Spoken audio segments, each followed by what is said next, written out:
We live in a culture with a constantly swirling moral compass. Every day there is immense pressure to adapt to whatever the shifting landscape demands. In this environment, ancient ideas like holiness often feel like a heavy, restrictive burden, a set of rules intended to limit personal freedom. Looking through the lens of a designer reveals a different perspective.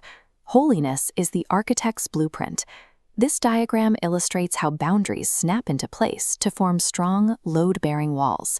These are structural necessities intended to help human life withstand extreme external pressures.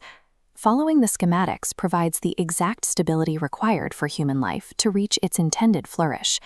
The ancient Torah portion Akaremot demonstrates this architectural reality in a literal way.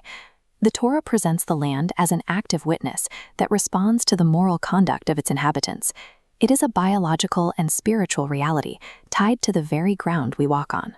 In Leviticus 18, the Creator establishes standards for human dignity and sexual morality, identifying specific behaviors that pollute the environment. This map shows the physical toll of ignoring those instructions.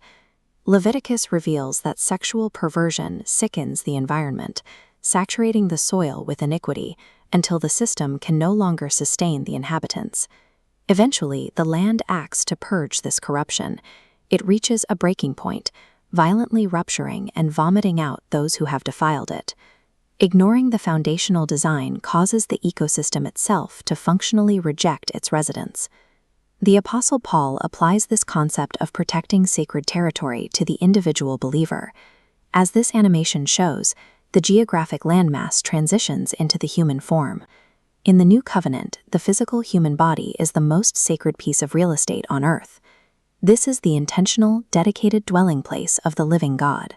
This shift establishes a new ownership model where we are the stewards of a property bought with a price. Maintaining the purity of the body is an act of stewardship, ensuring the king's residence is fit for its purpose. Under this design, defilement acts as static or interference within the spirit's residence, hindering the clarity of the presence. We uphold these standards to honor the cost of our redemption and keep our connection to the Creator clear. This internal maintenance directly powers our outward impact on the world.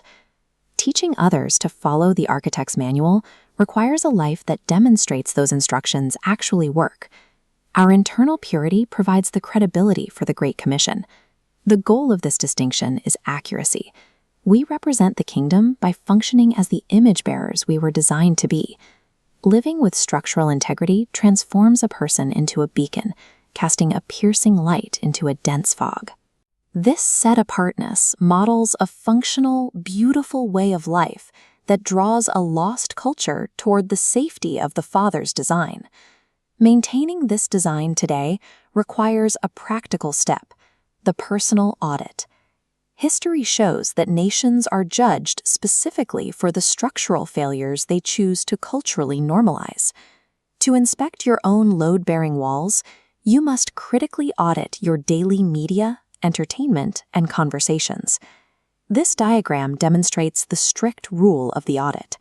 If a piece of cultural intake glamorizes what the architect defines as an abomination, it must be immediately deleted.